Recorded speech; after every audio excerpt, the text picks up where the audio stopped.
Hey, welcome everybody to another brand new episode of the Geek Buddies. Hey!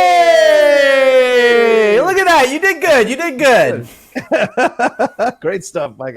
Well, as you know, we are back this week to have some more to talk to you about some more news from the world of entertainment, all the stuff that's popping off there. We'll talk a little Wonder Woman, Wonder Girl, a little Transformers conversation, a little Tom and Jerry action, and of course that new black and white Justice League Zack Snyder trailer that's apparently got a lot of pundits in a snit and other pundits pushing back. So we're going to talk about all of that here on the show. I am one of your hosts, the Outlaw John Rocha.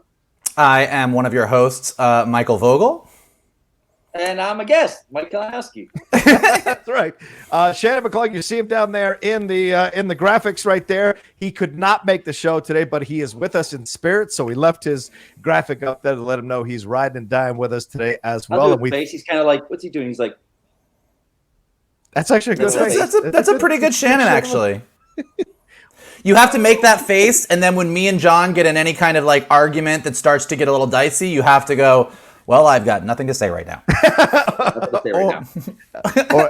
Or if you don't like something one of us says, you just go, you do that little thing that he does with his head. So there it is. There it is. I see that all the time. He's a champ. Oh, already? Alarm's going on. Wow. Alarm's going on. Wow. Make fun of McClung. Make fun of McClung when he's not here, and he calls the cops. Pretty sensitive guy. Anyway, we're going to get into all that. For those of you who are, let's wait till that goes by. We'll just. For those of you who are returning back to the Geek Buddies to watch us or to listen to us, thank you very much. For those of you who are new, thanks for taking a chance on us. The way the show works is that each of us tackles a Geek Buddy news item from the week. We all talk about it. Then we take a little bit of a mini break and jump into our main topic. And today, on the heels of Steven Caple being announced as director of the new Transformers franchise, we are going to talk about what they can do next, what Paramount can do next to resuscitate, revitalize, or save the Transformers franchise. Stretching. Get ready for it. Woo! This is going to be a battle like we've never seen before, maybe since the Cybertron battle. It'll be happening in the second part of the show. But let's jump into the first part of the show. And thank you to Mike Kalinowski for taking the time to stop in and be our guest on the show. Thanks, Mike. Anytime, boys, anytime. You're one of our favorite Geek Buddies. Hey-o. I'd hope so. Jesus. After all these years. Jesus, I better be. Oh, Jesus, it better be. It's like... So much happening. All right, let's jump into the first story here, and this one is coming from a deadline. We're getting this. The CW is developing a drama series based on the DC character Wonder Girl, who was created, and it's created by Joelle Jones. It hails from the Queen of the South executive producer and co-showrunner Daylan Rodriguez and Berlanti Productions. We have a bit of a connection there. The Wonder Girl is a Latina dreamer who was born of an Amazon warrior and a Brazilian river god. Those are good genes. She learns that she is Wonder Girl, and with her newfound power, must fight the evil forces that would seek to destroy the world. This is notable because she is being marketed as the first Latina superhero title character of a DC series. Daylan Rodriguez, who is the showrunner, is the daughter of Cuban immigrants. And as we said, she's executive producing with Berlanti Productions, Greg Berlanti, Sarah Schechter, and David Madden. That's a hell of a team to come together for this. They're telling the backstory of Yara Flor. That is her actual name, Wonder Girl's actual name. And she was recently revealed as the new Wonder Woman. So this is interesting as well. And she'll be making her comic book appearance this January in a comic book called Future State Wonder Woman. Now, I want to clarify something for people who might be jumping a little too quickly here. She is Latina, but she is of Brazilian heritage. So there's the division here between Latina and Hispanic. Hispanic implying any of the Latin South American country, or any Latin American country that has Spanish as its main language or was colonized by the Spaniards. Whereas Brazil, Portuguese is the main language, colonized by Portugal explorers there. So just a separation there. So not Hispanic, but Latina for sure. So, gentlemen, what are your first reactions to this? Do you like this idea? Do you like this character? And are you excited to see the CW going in this direction and expanding the diversity of the shows they have offered there on the CW? Mike? I'll let Mr. Kalinowski as our guest host start. Oh. All right. It's very interesting because, as you mentioned, this is coming off of the future slate, the comics that are taking over January and February DC. All these new characters being jumped forward in the future, Batman, Superman, everyone's being re-envisioned. So, hey, this is ballsy. They're taking a character that audiences have not even been exposed to yet. But on the other hand, it frees up that it doesn't need to be Wonder Woman with Gal in the movies. So it's like it's a smart play. These future, what was it called? Future state. Yeah, DC's kind of taking a pause. Yeah, DC's taking a pause for like January, February, or so, and like kind of like launching this whole mega event where, but I think it's a great play. It's a great, DC's really good for diversity in all their films and in their TV shows. This gives us a Wonder Woman on the small screen, but not messing with Gal and what's going on with the film. So I think it's a, I can't say anything about the character. I haven't read anything about her. I know all these characters. I know Bruce Wayne is a future version, but then there's also someone that's saying it might be Luke Fox in the bat suit as Batman. But we don't know anything. I'm excited for that. DC used to do these all the time where they would take a couple months hiatus and just throw out a new kind of different, thing on DC for their films. And usually it was a month or so, but this is going to be interesting. So, hey, let's go for it. Yeah. Mike? Yeah, I'm excited about it. I think it's going to be interesting to see. To Kalinowski's point, DC, Marvel, like all the big ones, like they'll occasionally do these big mega events where they sort of reimagine all of the characters. So it's future versions or, a different world in the multiverse or something. And sometimes that's something where you see a character for a couple months and it's where oftentimes you get different ethnicities, different representation for a couple months in a character. And then you kind of go back to the characters we know. You go back to Diana and Bruce and Clark and the status quo. I think what's interesting about this choice with Berlanti is it does seem like hopefully, or at least they are hoping that some of these characters are going to be popular enough that they have staying power. Obviously the biggest example of this that we are all currently living in the excitement of is Miles Morales. Right. Miles Morales was a creation in the ultimate universe of Marvel that became so beloved and so popular that in one of Marvel's mega events, they moved him right into the regular Marvel universe. And now he is just a part of Marvel. Right. So maybe they're hoping with these characters, either with what the arc of DC Future State is, or with just hoping these characters gain some kind of popularity, that will stick. I mean, I think in the DC sense, another example is, I think it was in one of these types of alternative stories where Alan Scott, the original Green Lantern, was portrayed as a gay man.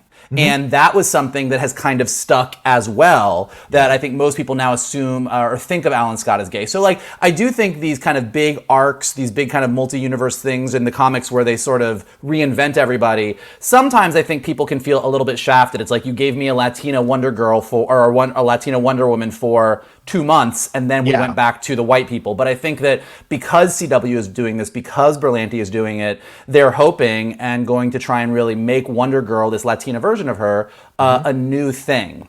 Yeah. So I think like in what the artwork that's been revealed, I was lucky enough to see a couple other like things on the side from some people that showed me some Wonder Girl art. It all looks super cool. I think the idea of her being partially Amazonian and partially from some Brazilian river god, like mixing the sort of pantheons of gods and mythologies, is a super good idea. Kind of to Kalinowski's point, I don't really have a sense of who she is yet because nobody does. We're going to find out. Right. But I think all across the board it's really exciting. And I think also with CW shows, I feel like we're about to get sort of Arrowverse 2.0. We've had some things end. We've had some big earth-shattering multi-show events. And it feels like with this Wonder Girl, with the way that they are sort of revamping Batwoman, and with this new Superman and Lois show that's coming along, I feel like we're about to dive into a whole new era of DC on television, which I'm pretty excited about. Yeah, the future state is an interesting concept to go down. If you look at it from the outside, right? This idea that they're going to shake things up and the fabric of the universe gets all messed about, and we've got an alternate timeline when these people playing these parts and sliding into these roles. And it's a great way to introduce more color and more diversity into this world of DC. And I'm one of these people that doesn't like to have, a Latino step in to a mantle that's already been established by a white character. I would like us to have our own things. And there are Latina superheroes and Latino superheroes, Latinx superheroes, you would say, throughout both DC and Marvel, just that haven't been at the forefront. That being said, this is great. This is a nice next step for the CW. I hope now, even if they walk away from it on the DC side of things in the comic books, if this is just a temporary thing and they walk away from it, at least this is established as a series that a lot of things can happen. And we've seen, Ghost Rider was Latino in the Agents of S.H.I.E.L.D. Agents of S.H.I.E.L.D. actually had a number of Latino superheroes throughout their run. So that's a positive there. We've had a couple of them as side characters in the CW or part of the ensemble in the CW as well. We've seen Latinos and Latinas play superheroes throughout, or supervillains in Oscar Isaac's case with Apocalypse, or Zoe Saldana as Gamora. So we've seen it, but now getting something like this is a nice tent pole in the ground. And remember, we have America Chavez coming in Doctor Strange as well, and we've got more Latin superheroes being touted to come down the pike. There's rumors about White Tiger. Go ahead, Mike. What were we going to say? Well, I was to what you're saying. I think that what I do also like about this character is, to your point, there have been times that a Latino character or a Latina character has stepped into the mantle of an existing hero, where the fact that they were Latino or Latina is a plus. It's great to have that representation, but because they're stepping into somebody else's mantle, it doesn't really culturally it doesn't help expand our worldview of what a hero can be. And what I do like about this version of Wonder Girl, thus far at least, is because her origin is actually tied to, there's a Brazilian river god, it actually does open up culturally. She's not just an Amazonian who happens to be Latina. Her origin itself is tied to her culture, which I think, to your point, John, actually makes her more interesting, because even though she is technically stepping into someone else's mantle, she's stepping into it in a very culturally specific way that's going to open up the world of gods and all of that stuff that hopefully can pave the way in success for her and in success for the series to introduce some original characters who are Latino and Latina that represent these gods or these characters and everything else. So I think it's a smart way to do it. Yeah. Mike, does this give you any hesitation on your side of things, Kalinowski? Does it give you any hesitation on your side of things? Like, okay, are they going to handle this correctly? Are they equipped at this point to do this correctly here? Do you think they'll mirror? Do you think they'll use the comics as the source material? Or do you think they'll go in two separate directions? It's tough. For me, it's kind of like with Berlanti, the trust is there. He hasn't steered us wrong with what he's been given. He knows the universe. Yeah. But I'm glad you guys said it, because again, I'm just, white dude. So for me to say something, it does upset me and bothers me when I see a person of color forced into a mantle that is a white character, instead of going, make the new character, create new. Don't just make us, hey, you're the Black Batman, you're the Latin Green Lantern. Create new characters. I think that, and I think creators want to do that too. I think they're mandated higher by editorial or whatever. It's like, no, you got to shoehorn in the story to make him get the bat suit and he's going to be Batman. And they're like, I want to write my own character, because like Miles Morales, Mike, you've been a fan of his from the beginning. That's someone I had to warm up to him, because Peter Parker was my Spider-Man forever. But now I'm playing the Miles Morales game, and and between that and Into the Spider-Verse, that's a movie that is so grown on me, is Into the Spider-Verse. I liked it when it first came out. I thought it was a little overhyped, but I watch that all the time now, and it's really grown on me as a great film. And I've grown to love Miles Morales as I'm able to put Peter Parker aside and now enjoy him for who he is. So, yeah. Well, and I think they've done a really good job with Miles of, it doesn't feel like he's, even though in his original incarnation he did literally replace Peter Parker, it was such a well-told story, and now it's sort of, you can have your cake and eat it too with him. In fact, even in the Spider-Verse game, which I haven't played yet, but I'm excited to, it kind of follows along with what Into the Spider-Verse is about, which is you have a slightly older Peter sort of mentoring a younger Miles, and it's become a part of the Spider-Man mythology. So I think that taking these characters, I actually agree with Kalinowski that kind of taking someone, it rarely happens, so everybody make a note. But But that the idea of just taking a character of a different ethnicity and just shoving them in someone's costume because editorial is like, this is the name that sells, let's do it, can backfire in 1,000 ways. I mean, it can be very like well-meaning sometimes, but just it feels crappy. It doesn't feel good. It doesn't feel authentic. Right. Miles, they let him grow. He's really grown into his own hero. I think everybody's really embraced him, and hopefully this will follow the same with Wonder Girl. That because they're giving us a slightly different origin story, a different angle on her. It's like she can exist in this world along with Diana of Themyscira, and we can just keep building out this universe. Yeah, I mean, and I trust that Dylan Rodriguez will handle this correctly. I mean, she's done a really good job carving out, a couple of seasons of Queen of the South over there on USA. Very tough subject material to tackle.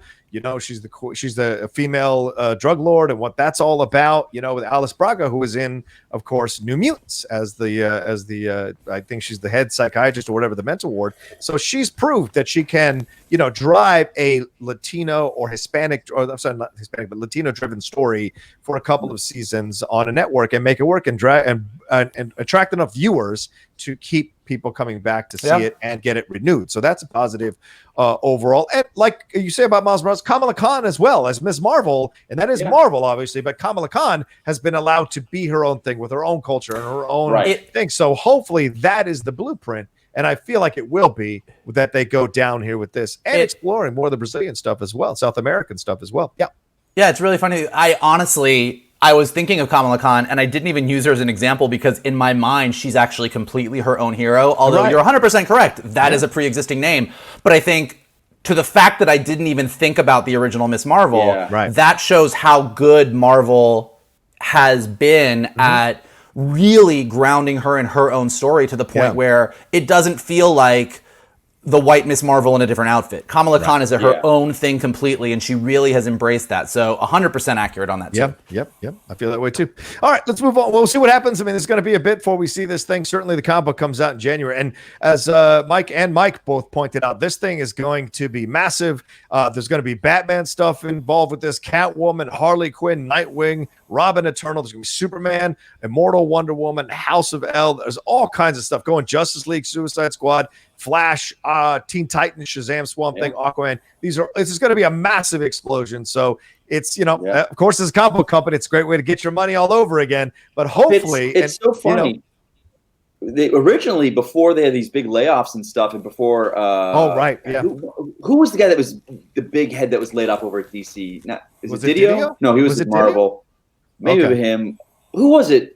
Vogel, the big guy that got laid off this summer. Not Bendis. I know. I can't remember. I can't remember. What you're talking about. Yeah. Anyway, they were going to do what was called 5G, generate 5 generations. It was Bob Harris. Bob Harris, is that right? Bob Harris? No, he was the higher up. He was a bigger guy, but it was this big, massive Jor-El. The generation of what? Did they fire Jor-El? No, Jor-El. No, he's been dead for a little while, buddy. It was called 5 Generation, and it was going to be this whole reimagining of the history and bringing it all together. And it was his brainchild. And so when he left, it was kind of like, oh, I guess we're not doing that anymore. And it was about with Doomsday Clock and bringing in Justice Society, and they were all these generations of heroes together. And they're kind of like, well, we're not doing that anymore. So now we got a big hole in the schedule. What can we fill it with? So that was kind of a thing happening all summer. But I mean, I love these events that DC does. It's kind of old school DC. Back when they did what was it, Joker War? Not Joker War, where Joker took over every book, Mike. I like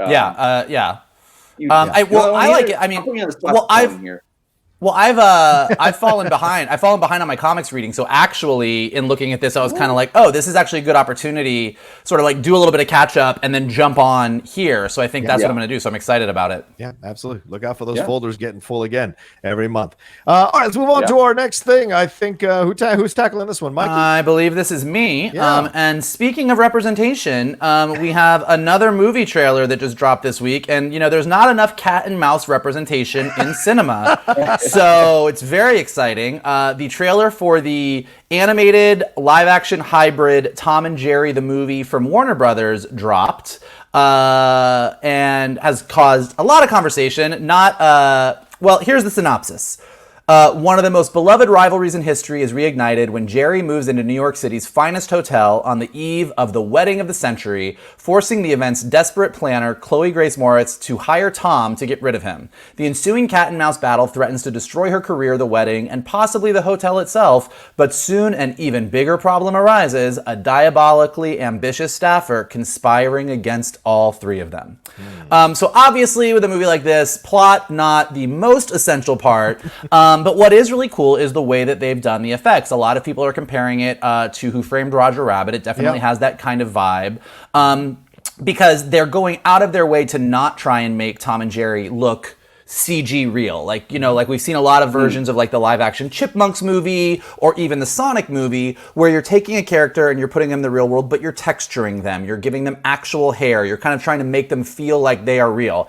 This is not what they are doing with Tom and Jerry. Tom and Jerry are straight up animated in a real world. And more importantly, what I think is kind of interesting is cartoon logic still applies. So that even though we are in a grounded human world with human actors, living in this giant hotel, you have the moment where like Jerry has his little mouse hole and Tom is running at him and Jerry just pulls the mouse hole to the side like you do in a cartoon and Tom hits the wall. And so that's what makes it more of that Who Framed Roger Rabbit vein. And so some people are kind of put off by that. Some people have been like, this looks weird, I'm not into it. But a lot of people are saying it's kind of exciting to see them actually get back to their roots. A few years back, Warner Brothers released a Tom and Jerry animated film where Tom and Jerry were talking. It was fully animated. It was really creepy. You know what you don't want to see? Tom and Jerry talk. So it's nice to see them sort of getting back to form here and letting us have a movie where Tom and Jerry do what Tom and Jerry are supposed to do, which is not talk, but just chase each other, and Tom gets the shit kicked out of him. And that seems to be what's happening here. So definitely more of a family-friendly movie, not going to be the cutting edge of your seat, edgy Tom and Jerry. But it's going to be, it looks cute, it looks fun, it looks cartoony. What do you guys think? Kalinowski, do you want to take that? I'll say this. Not my wheelhouse. I'm not the audience for this film, probably. Okay, all right.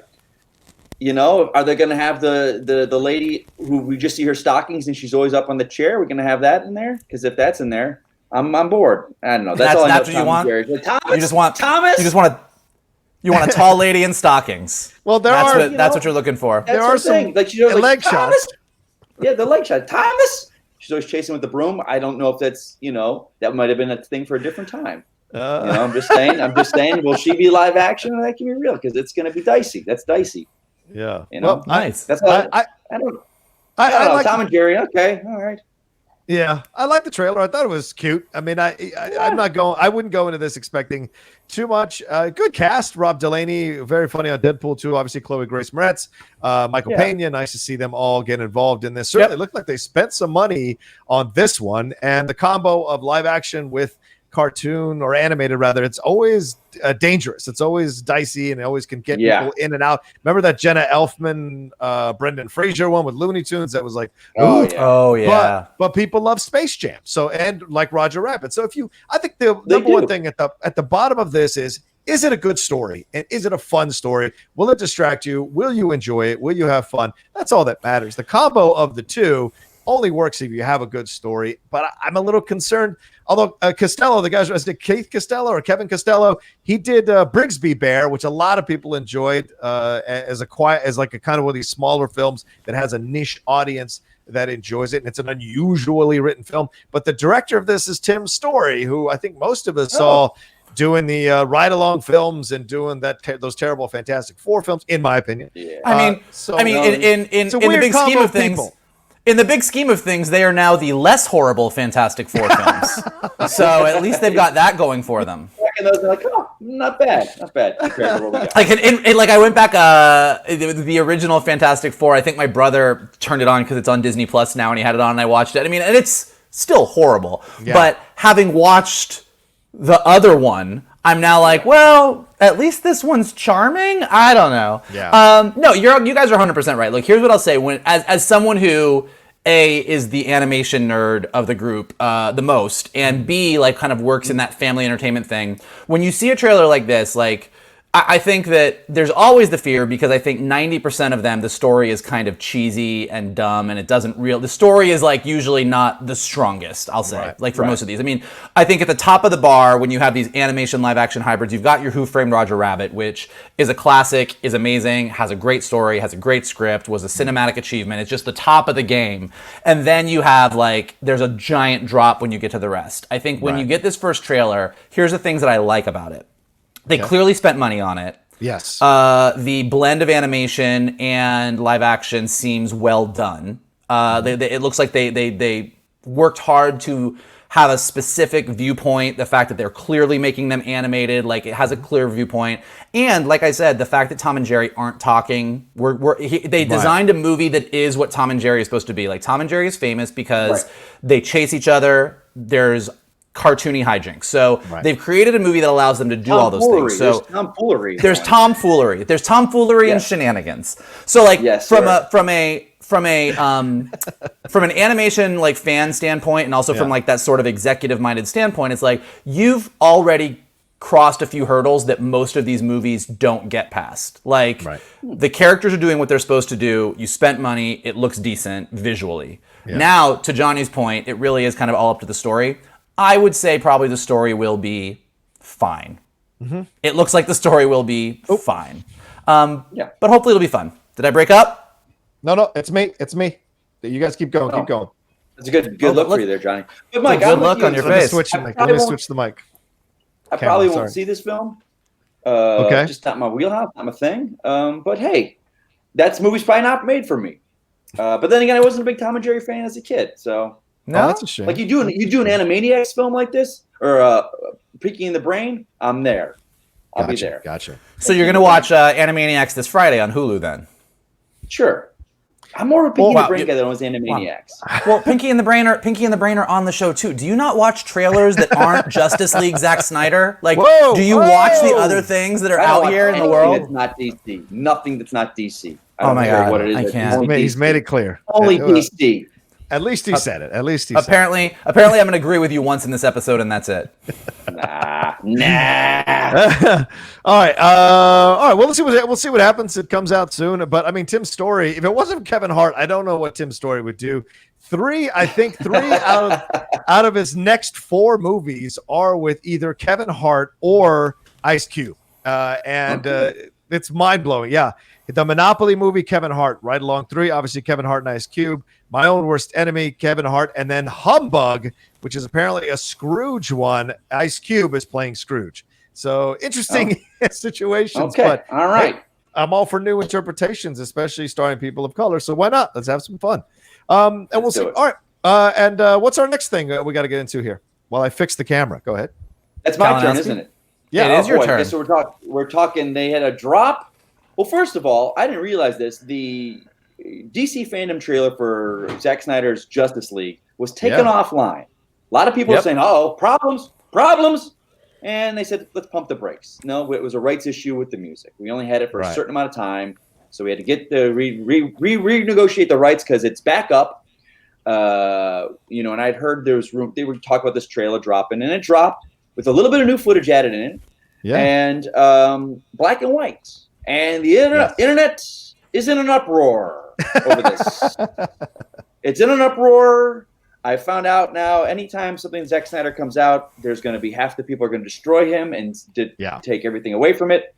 And I have tweeted out every single day that he drops something that's like, this movie's not for you. It's for the fans of his stuff. You don't like it?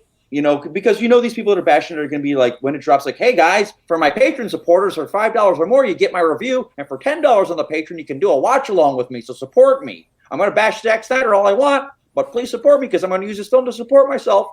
Like they sound just like that. It's true. It's funny. Wall. That's the same voice. That's the same. A motherfucking wall. That's the same voice that I use for the Zack Snyder fans. It's funny. We both do the same thing. Stop it. No, let me say this. So, Rocha, you're a fan. You love the black and white stuff, my friend. I do. And I don't care for it. Okay. I don't care for it. People are like, it's not Mad Max Fury Road. It doesn't deserve black and white. And I'm like, I don't care why he's doing it in black and white. I'm a Snyder fan, and I didn't like it. I don't want to see it in black and white. Okay. I don't get the love of black and white. It's kind of like headshots. We did those. They look great. We went to color. We're never going back to black and white. But that's me. Okay. I think it's a way of just trying to make it more epic. And I think actually the song worked better under the black and white version than it did under the color version. But I did see people, like I saw some of the pundits in our space losing their minds. The same ones that'll turn around and tweet and go, there are more important things to worry about, people, than blah, blah, blah. Then they'll scream about the Zack Snyder going, who do you think you are, Citizen Kane?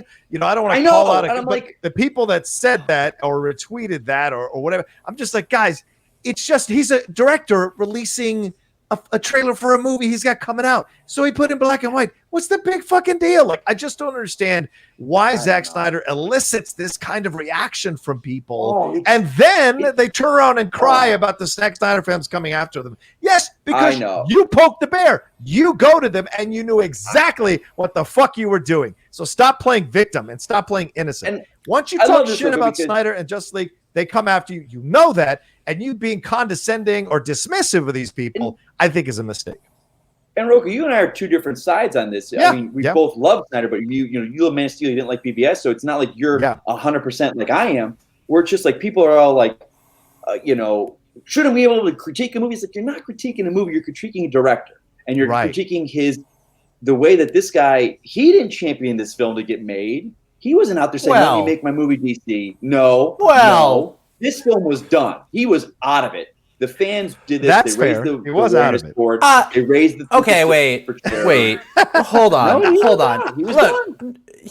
You can't say that when someone over the past several years has been dropping tidbits about what would have been in his cut on his Twitter that he's out of it. Like, I'm not, and by the way, I'm not mad at him for it. It's cool. Like, he had a thing he wanted to do. He didn't get to do it. Like, but you can't be like, he washed his hands of it when he's been feeding the Snyder Cut beast. Well, Mike, what if you were in a relationship? And that broke up, and then someone was telling you the relationship was like, he was really bad in bed. He did this. His stuff, his junk is ugly. This and that. And he's like, hold on a second. This person loved me. This is what my junk really looks like. This is how I'm really good in bed. These are my references for how good I am. This person's false. That's what he's doing. Here's what I want to say before we move on. In the year 2020, post Me Too, that might be the worst analogy that anybody could have ever come up with. But I hear where you're coming from. No, look, I do. Here, let me say some things I agree with first. One, I agree with you that, like, people going crazy and saying, who do you think you are? You put your trailer in black and white. This isn't, like, everybody needs to calm down. The movie's happening. HBO Max is paying a ton of money. We're getting 4 hours of a Snyder Cut. It's happening. Let the man make the trailer look as cool and pretty as he wants to make it. Like, who the fuck cares? Like, this idea that he doesn't have the right to treat his piece of art as a piece of art is kind of stupid. Like, just stop being dumb. Especially for people who've never created a piece of art. But yes, go ahead. Yeah, I mean, like, look, as has been well documented on this show, not my jam. Snyder, Snyder's DC Universe, not my jam. It is a lot of people's jam. Yeah. And I'm obviously going to watch the Snyder Cut. I'm curious to see what 4 hours of this movie is going to be. Yeah. And so, I think people who are just getting super angry just because it's the Snyder Cut is kind of silly. Two, my main reaction watching this trailer, with the great song, it's a really well put together trailer. My main reaction is, Zack Snyder makes a pretty fucking movie. Like, say what I will about story, say what I will that his iteration of Superman is not my iteration of Superman, and that I think he made some mistakes in making Batman the old Dark Knight, and all the issues that I have with the choices he made. Yeah. It looks fucking gorgeous. Right. Like, no one can take away from the fact that no matter how wrong-headed his creative storytelling choices might be, in my opinion, the movie's going to look, it's going to be 4 hours of gorgeously rendered superhero effects. Like, that's without a doubt. As someone who didn't like Man of Steel, didn't like Batman versus Superman, and didn't like Justice League, did anything in this trailer make me go, oh, now I think I'm going to change my mind? Right. No, like, given my history of Zack Snyder, I would be shocked if the 4 hour version of his story somehow turned me around on his storytelling abilities. But I'd be a goddamn liar if I didn't say I was curious and I wasn't going to watch it. Mike, I've said that to you before, and I say this to everyone. I was like, if you're not a fan of BVS, Man of Steel, you're probably not going to like this 4-hour film. Nothing's going to change your mind in this film. Those of us that have, and Rocha, I'm very, very, very curious to see, because you were not the biggest fan of BVS, but you love Man of Steel. I'm going to see your reaction is what I want to see. And I like parts of Justice League. Justice League. There's stuff in Justice League that works. Yeah, there's stuff that worked, and I liked what we saw here in the trailer. I liked it, and these sites that are running with those clickbaity headlines, only 4 minutes of footage for 70 million. Like we only saw maybe 15 to 20% of what Zack Snyder shot in the actual Justice League movie. So we're getting way more than 4 minutes. They don't understand of new footage. 4 minutes you're getting, that's the reshoots that they just did. Right. 4 minutes reshoots, which is not. That's normal on a film. They go reshoot for a week or two, couple minutes of film. It's transitions and scenes.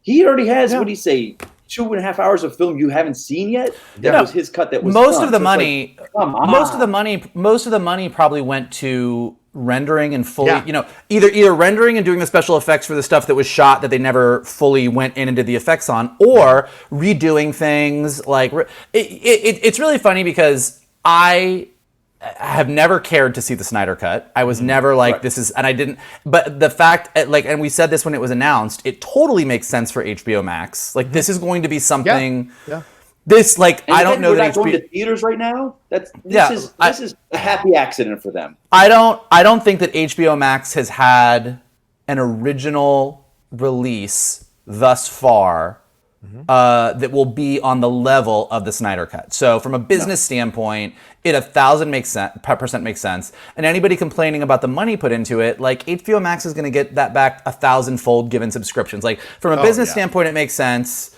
From a creative standpoint for HBO Max to kind of like have that DC audience and get them in there and then try and keep them with all the other DC stuff that they've got on there. Like I have no belief that I'm going to think this is a good movie, but there's no way in the world that all of these choices are not smart, good choices from a business standpoint for Warner Brothers and HBO Max. You see the whole thing is like the people and the same people all the time. It's like, oh, I thought it only was going to cost $30 million. Now it's $70 million. Oh, bullshit. That film never was supposed to be made and wasn't ready. What are you spending $40 million for? It's like yet another bullet that comes out that they got in their gun and they're like, see, I told you. I told you it sucks. I just don't understand that. You sure you don't want to go into voiceover there, buddy? You got a real voiceover demo. I got a whole demo ready for you. It frustrates the hell out of me. When you tell people something like, when you tell people, you know what, don't watch it, there's nothing that sets them off. I'll watch it. Don't you tell me what not to do. Well, it's my right to watch it. I'm like, okay, go ahead. Then put yourself through 4 hours of crap that you don't think you're going to be crap. And why do that? Life's too short. Why are you going to watch a movie you're constantly hating on? Why? I'm not going to do it. I saw one of our friends comment back at you about, well, shouldn't people who aren't fans of this, shouldn't they watch it? And I almost responded, but I thought I'd save it for the show. And it's absolutely. You should watch it. You should respond to it. If you're pulling out your biggest knife and your snarkiest take and your shittiest approach to it, then no, you shouldn't. Because then you're making it about you and not about the thing you're criticizing. You're trying to purposely work something out you got going on inside of yourself on that movie. And the movie is just as it is. Take it as it is and review it as it is in the parameter and the context with which it's intended. But if you go too far or you go at it with such vitriol, you've got to explain why you're angry. What is it that makes you so angry about this particular approach? That's what it is. It's the attacks on Snyder. Like, it's weird. It's this weird personal attack. And I don't know if it's because of this film and the history it is, and because there were the hashtag Snyder Cut when it started a couple of years ago. There were some really deep people that were really mean in there. That you said anything against Snyder, they would come at you full bore, and it was bad. It was a bad side of fandom as well. But now it's all these people with like these like, oh, the Steppenwolf looked like shit before and it looks like shit now. It's just like, well, this is his design. What he designed from the beginning, guys. It's like, I don't know what to say to it. But also, to be fair, like, I don't think the Steppenwolf design was good before. I don't think the Steppenwolf design is good now. I think that there's two different things we're talking about here. And one is, I think people saying they watch this trailer and they want to go on Twitter and say they don't like what Zack Snyder has done with the DC heroes, and they think that he's fucked up the DC universe, and the fact that he's going to get to tell this whole thing like DC needs to move on from all of this because he has taken their top tier heroes, and with the exception of Wonder Woman, which is more due to Patty Jenkins than Zack Snyder, although he did have a hand in her casting and was an EP on it, he has not sent the DC universe down a good road, and I think people are within their right to have an opinion and be upset about that. I think that's fair game. So I think that on the one hand, the people coming out and just attacking the trailer and going crazy just because it exists is kind of silly. Right. On the other hand, there's a lot of people that can come out. It's Twitter. Come and say that you don't like something. I will say, having been the recipient of making a snarky Zack Snyder comment once on Twitter and having to shut my Twitter down for like 5 days because I got attacked by the Snyder fans, like they're expressing their opinion. The Snyder defenders are a little extreme as well. So I think that this is clearly a hot button issue. It's a hot button issue on both sides. But also you got to fact. I'd like to put this in context, and I hear what you're saying, Mike. Certainly, there are a minority of these Snyder fans that can get quite vitriolic on Twitter. That's in anything, Star Wars, any kind of franchise, you'll find that. So, but I think what Star Wars fans? A minority? A minority? You would say there's more in Star Wars fans? You'd say there's a majority are toxic? Is that what you're saying? No, I mean, look, I think Star Wars fans is a whole other conversation for another day. But I think that I don't think that I think that I would say that I can't say that it's a majority. I don't know the percentage of Twitter that is a fan of BVA and the Snyder universe. But I would say that that one. That's the one. That's the chap. I would say that the general personality profile that one associates with the hardcore Zack Snyder fans, the majority view is that they are a bit aggressive and a bit mean and come after you a bit harshly. And look, Kalinowski is someone who I think a ton of your followers are Snyder fans. I'm not saying it's all of them, and you are probably, in my life, the biggest Snyder fan that I know personally, and I think you're delightful. And I love to debate with you about this because we both respect each other's opinions. So I'm not saying by any stretch that anyone who likes the Zack Snyder films is like a Snyder bro and an asshole. I will say that there does tend to be a lot of them, and the general way that people view that group is pretty aggressive, I would just say. Right, but the context, you got to put it in context that when they started asking for the Snyder Cut, a lot of pundits came after them and ridiculed them, made fun of them, attacked them as sitting in their mom's basements, attacked their acne, their weight, attacked their looks, attacked all this stuff. So they felt attacked first, then fought back. And so now the pundits, the same ones who kind of incurred this wrath, not all of them, right? I want to make it clear. Not everyone incurred this wrath, but the ones that did have made it bad for the other pundits because these people now are trigger happy with their reactions. So I think it's a chicken and the egg situation, depending on what perspective you have, which came first, It is. I mean, we've had, it is clear that like when it comes to the representations of kind of Superman, Batman, Wonder Woman particularly, but all of the DC heroes, Twitter has some very strong opinions on both sides. Yeah. And I think the biggest thing that I take away from this, and obviously the three of us have talked about these movies a ton along with Shannon, is that I actually like that I live in a world where I cannot like any of these movies and I can still love DC, and you two can love these movies and love DC. Yeah. And it's like, that's fine. That's what you want in life. Like, there are so many versions of Superman and Batman out there, and now we have a great version of Wonder Woman, and we're going to get Wonder Girl, and we've got the Arrowverse over here with Berlanti, and we've got all the great animated versions, and like, there's just so much good out there that whenever one comic creator or one director or one goes, this is my version of it, I think it's within everyone's right to critique, because that's how we make better versions of it. So when we get a version of a superhero story that one of us thinks is not good, we should express our opinions and we should express why we think it's not good. But we shouldn't like start screaming at each other about being fat or living in a basement or people living rent free in your head. Like it's like, let's just take a step back. Yeah. Right. Yeah. Okay. Yeah. Fair enough. And one last thing. Also, this movie's going to be fucking garbage. Oh, there it is. You know what? I'm just kidding. Now you But make sure, but you don't have a patron. You're not having people support your Patreon and watch you do a watch along of it.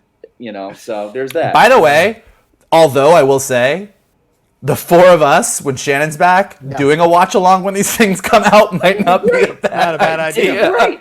We'll be awesome. Are you kidding me?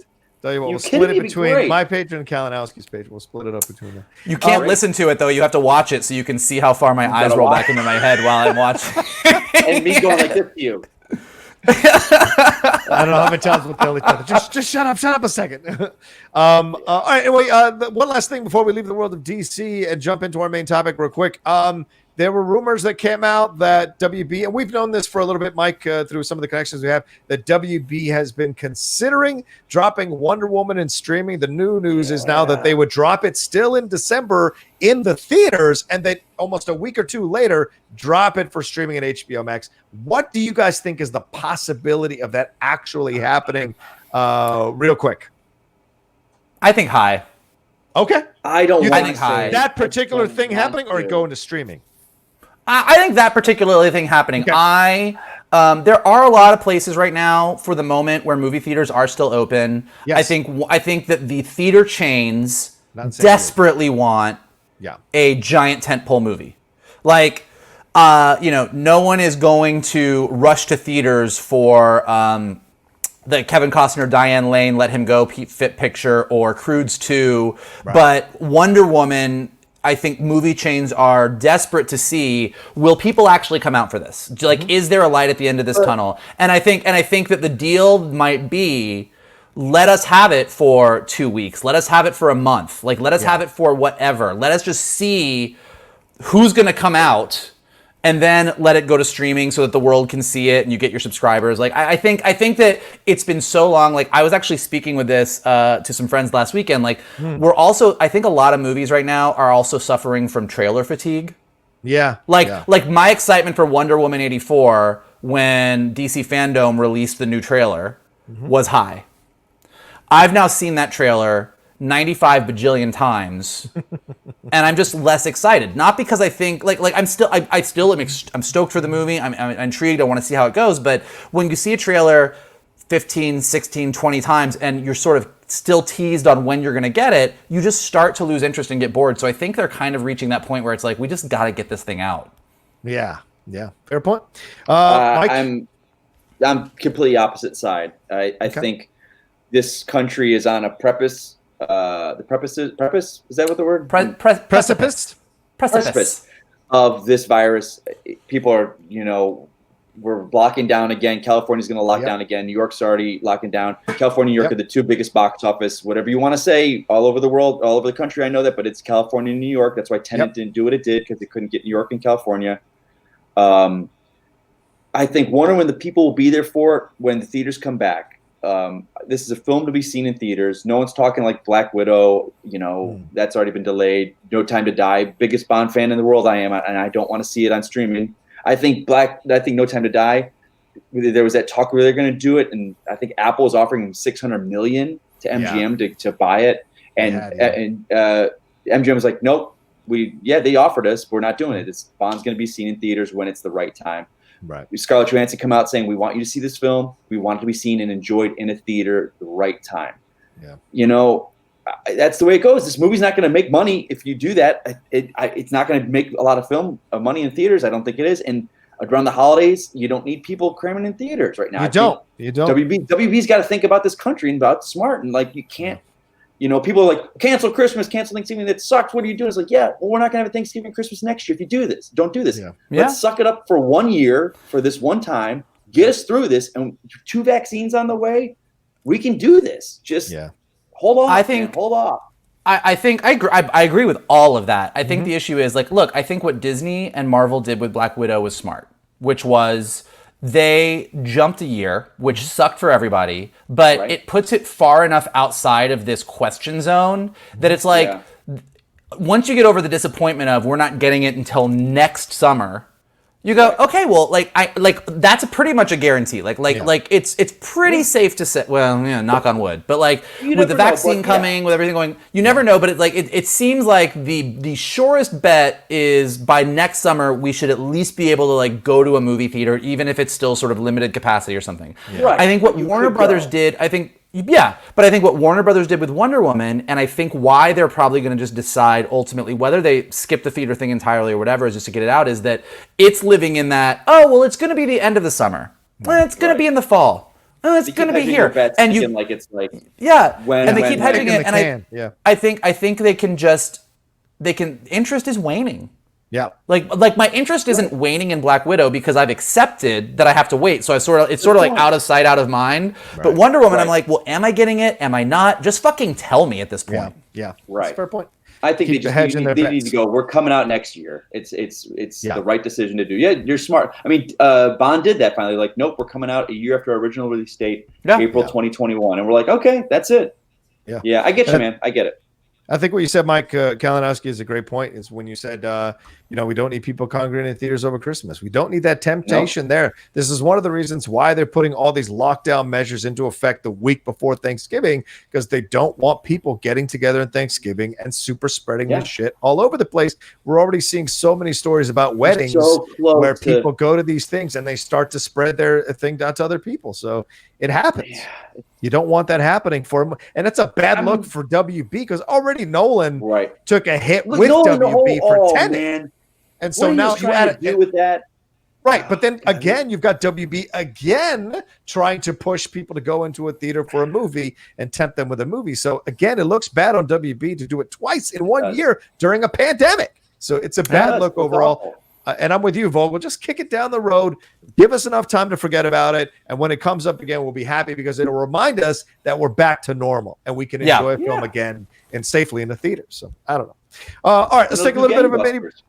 Right, exactly. Let's take a little bit of a mini break and then we'll jump into a quick discussion as we're running almost out of time in the show about Transformers. We'll be right back. Yeah, I'm not going to do a thing. I don't. Transformers, robots in disguise. Transformers, more than meets the eye. Autobots wage their battle to destroy the evil forces of the Decepticons. That's very good. I like that. That's very good. Thank you. All right. Anyway, if I can find our graphic again, I don't know if I can. Oh yeah, there it is. All right, let's move into this story real quick as our main topic. And of course, it seemed like the Justice League thing became our main topic, but like, wow, shocker. Organically, shocker. Let's move into Transformers. It was announced, this is from Deadline, that Steven Caple Jr., who some of you may remember directed Creed 2 most recently, has been tapped to direct the next installment of the Transformers series here for Paramount Studios and Hasbro. And a lot of people are talking about whether this is going to go the Bumblebee route like Stephen DeKnight did, or if it's going to go back having a little more of the Michael Bay vibe to it. Certainly at the end of Bumblebee, Michael Bay's Camaro or Bumblebee version showed up. So right alongside Optimus. So what are we getting? So it prompted the idea of, well, let's have an overall conversation about, A, do we like the idea that Steven Caple is tapped? And B, what do we think Paramount needs to do and Hasbro needs to do to resuscitate or bring back a more positive feeling about these films overall from Transformers? Mikey, please. Well, I actually am super excited about this news. Yeah. I, as someone who sat in Hasbro boardrooms for several years and said we should not have Michael Bay. Did you? You sat in boardrooms with Michael Bay and Hasbro? I didn't know that. never sat in a room with Michael Bay, which probably was for the best for my career. But I'm waiting for your tell-all book on Hasbro. That's what I'm waiting on. Yeah, me too. Girl, yeah, I think Hasbro's lawyers are waiting too. Just waiting for it to come out. But no, like for those that don't know, I worked at Hasbro as an executive on the TV animation side for several years, and I was actually lucky enough to do a ton of Transformers. I was the development executive who covered Transformers Prime. I covered Transformers Rescue Bots, and I covered Transformers Robots in Disguise, which was sort of a soft follow-up to the Transformers Prime continuity. So I've sat with the Transformers brand team. I've sat with the heads of Hasbro in Transformers meetings. I've had more meetings about Optimus Prime, Bumblebee, Megatron, and Starscream than I would care to count. Mm-hmm. And I worked at Hasbro while a lot of these movies were coming out. Now, I actually, for the most part, I'm a pretty big fan of the first Transformers movie, and I think most people are. I think it kind of suffers from some of the typical things that a Michael Bay movie suffers from. But I think that the story that Kurtzman and Orsi wrote was pretty strong.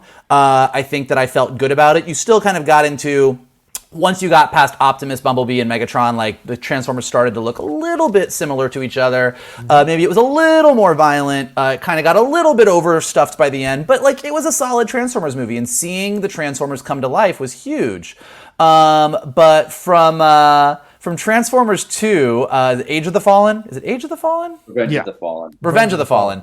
From Transformers 2 on, I mean, things just got redonkulous. And I know that Johnny's a big fan of the Transformers franchise, from the visuals and from just seeing these things on screen. But I can say from being inside Hasbro, there was definitely a feeling, not just from me, but from other Hasbro people, that like Hasbro had kind of lost control of Transformers to Bay. Like he kind of did the movies he wanted to do. And you know, it kind of lost, for a lot of people, the magic of what Transformers was, and just became an excuse for Michael Bay to like have giant robots that you couldn't tell which was which in a giant movie where things ceased to make sense. And every time they tried to do it, whether it was Dark of the Moon or Age of Extinction, like it just kept getting bigger and bigger and more bloated and more ridiculous, and leading to the point where things happened where I think it was Age of Extinction, where you kind of ended up with just Optimus Prime just kind of like killing people and being this brutal guy, where like a lot of people were like, this isn't even Optimus Prime. So that is a long way of saying that as someone who has very much not been a fan of the Transformers feature franchise for a very long time, but who is a fan of Transformers and who got to work on Transformers, I think this is a huge opportunity to actually turn Transformers into the mega brand and the massive franchise that it always should have been and wasn't. Okay. All right. Here's what I'll say. I love the idea that Steven Caple is coming onto this. I enjoyed Creed 2. It holds up to multiple rewatches is what I'll say. And I like that he approaches things from, like most good independent filmmakers do, the story is more important and we branch out from there, you know, and stepping into what Ryan Coogler had done, revitalizing the Rocky franchise and having the pressure of not only following in the footsteps of what Coogler just did, having directed an Oscar-nominated film in Black Panther, but also trying to figure out how to carry on the Rocky legacy with Stallone and gently move him to the side while making it really about Adonis and his story, Michael B. Jordan. That was a very difficult tightrope to walk, and I think he nailed it. So now you hand him a property like this, also a big franchise, Rocky, Creed, big franchise, Transformers, you could argue a little bit of a bigger franchise, and ask him to do something like what Stephen DeKnight did, but also maybe explore having a little more action, a little more of these, a little more of the transforming, a little more of these battles. I wonder how he's going to approach it, but I know I have confidence that the story will be first, and from there, everything will stem out, hopefully. So for me, I like that approach now. Yes, I hear all the people who had issues with the Michael Bay Transformers. Those are just fun throwaway films to enjoy. I love them for that. You know, these people who collect every Adam Sandler film all of a sudden want to criticize Transformers films' qualities. But all right, that's fine. You can do your thing. But in my opinion, I enjoy it for what they are. And they're fun throwaway films. Remember, it's about talking cars. I know Mike likes to disagree with me on that. And if you go back and watch some of those old Transformers cartoons episodes, not great scripts. All right, let's put it out there. So these people have a nostalgia for it. And I respect that they want it to be treated well. So now we go with this. Steven Caple, another next step, like Steven and I, stepping in and doing his thing. So I think this is how you bring interest back. But don't be deluded that you're going to be making the money you made with Michael Bay. Michael Bay is a money maker. That's what he does most of all. And so at the end of the day, I think the expectations have to be turned off a little bit or turned down a little bit from what we had before. And if Paramount is okay with that and the fans are okay with that, then we've got a new normal with which to judge the Transformers franchise. That's my opinion on that. My 2 cents. It's going to be interesting because is this a continuation of Bumblebee? Because we had 5 films and then Bumblebee. Right. And Bumblebee was a solid film. Yes. I think John Cena didn't know what film he was in. I think he thought he was in the Michael Bay film. Yeah, that's fair. But everything else with such human elements to it. The beginning 2 minutes in Cybertron, like that's what we wanted from the beginning. But fans just didn't turn out anymore. Audiences didn't turn out because we got 4 films, let's say, of what they were against. So now we're going forward. And use this as a good analogy with what they're doing with G.I. Joe. I'm a huge fan of the first 2 films. you didn't like the cartoon. People are like, they love the cartoon, but they didn't like this film. It's like, you didn't watch the cartoons, you know? Yeah. But now G.I. Joe is taking a step. Disagree on that, but let's stick it. Device, Weather Dominator, and you use nanites in the films. Same pretty much thing. It's there. Let's stick to Transformers so we stay on target here. With G.I. Joe, what they're doing is they're taking a couple steps back and they're doing Snake Eyes, and they're just focusing on him, and they're building the brand of G.I. Joe in this film. But they only had 2 films that were kind of, you know, with fandom. Now we're dealing with Transformers, essentially 6 films, 4 of which people didn't like. You're coming off of Bumblebee. I don't know if you get people back. If this is, you've got to tell us this is a continuation of Bumblebee, or we're starting all over again. Yeah. I don't know. And they haven't said what they're doing, have they? Well, they've called it. They've said that it's a reimagined universe. But so does that include Bumblebee. Well, that is. I mean, they're definitely saying it is. They're not saying full reboot. Right. They're saying revamp. So we don't know what we're doing right now. It's like they chose to revamp, but they did get 2 different scripts. It'll be curious to see. Like I think there's. Look, we live in a world where, as we've talked about with DC, I mean, they're going to try and use Flashpoint to try and like revamp and not revamp. They're going to try and keep what they like and get rid of what they want. Like there's a lot of ways to skin that cat, but look what you're saying, how excited people got with Keaton coming on board and then Affleck coming back. That got people back into this Flash film. We're like, oh, okay, I'm on board. Yeah. Transformers, it's a weird because the fact the 3 of us don't even know, we're like, is it Bumblebee still? Is it going to do with Bumblebee? What Bumblebee did? Is it part of that universe? What are we doing with it? It's like I would imagine that there's not a lot of continuity that's super necessary. If they want to keep the same look of the Transformers, then they will, and then that will sort of visually lend itself to being this is a bit of continuity. Yeah. But I think that they're going to try and solve all the problems like that they know fans have, like not all fans, but like did Bumblebee try and do that? Bumblebee did to a small degree, and I think that, and I agree with you that I think Bumblebee was a really strong movie. People didn't come out to see it, but it's a solid story. It's a solid film. I think they're trying to win back the fans that they lost, because where I will disagree with Johnny on 2 points is one, look.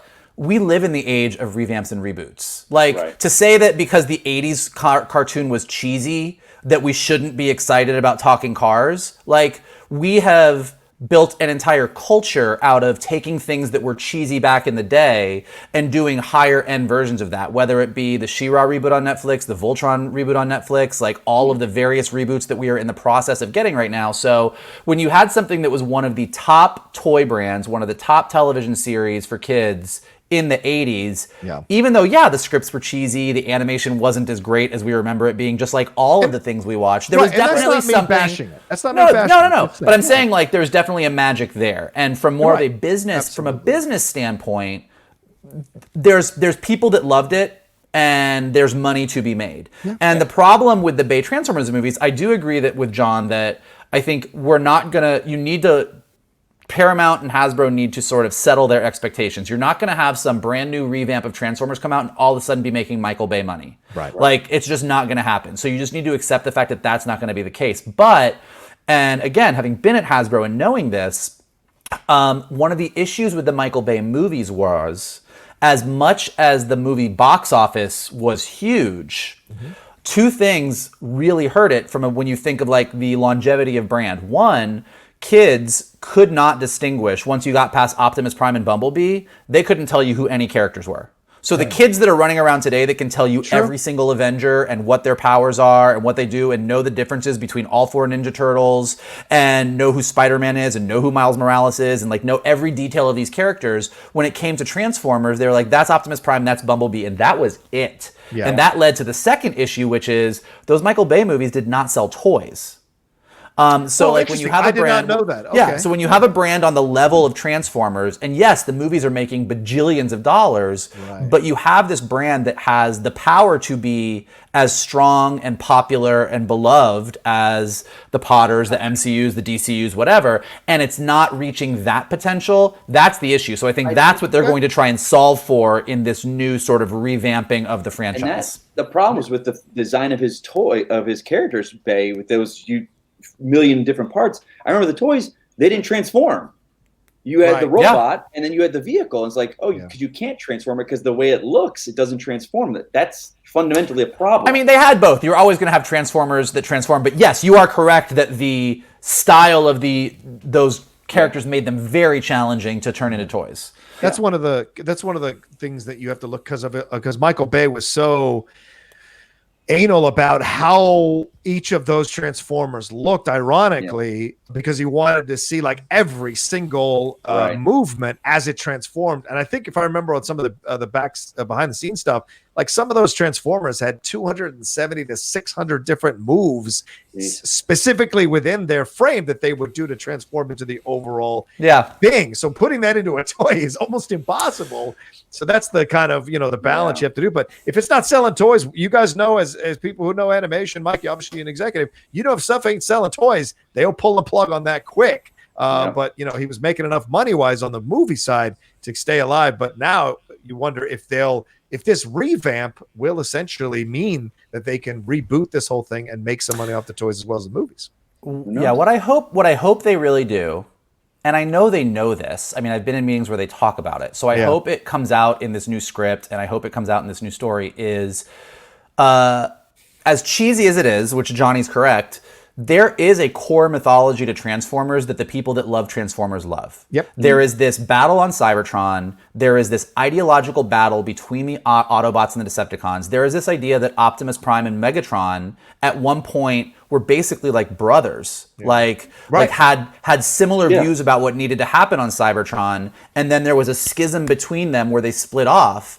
And there's this idea of Optimus Prime as he is a soldier, he is a general, he is a leader, but he also is a peacekeeper. He doesn't want to fight, he wants to find peace. And then there's this idea of them leaving Cybertron because it's so war-torn, coming to Earth, this battle continuing here. Like, there's been so much that's been done in the series, the ones I've worked on and a lot of ones I haven't worked on, where they've really tried to flesh this out, and you have this wide bench of characters on both the Autobot side and the Decepticon side that never really got their due. I mean, on the Decepticon side, in the movies, like Starscream and Soundwave got a little bit of action, but not to the degree that they could. There's so much there, and you didn't even fully, you got like Shockwave, like there's so many great characters. And on the Autobot side, from RC to Ironhide to Bulkhead to Ratchet to all of these characters, like there's so many great characters that are so different and so varied, and there's so much that you can do that as stuffed full as the Michael Bay movies were,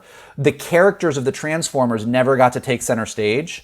And I think if they let those characters take center stage and get back to that magic of a little kid, meeting this giant robot that can turn into these cars, like they can, if they can capture that magic again, they are far enough away from the Bay movies that they could get a whole new generation of kids that think transforming cars and planes are the coolest thing in the world if they play their cards right. Yeah, absolutely.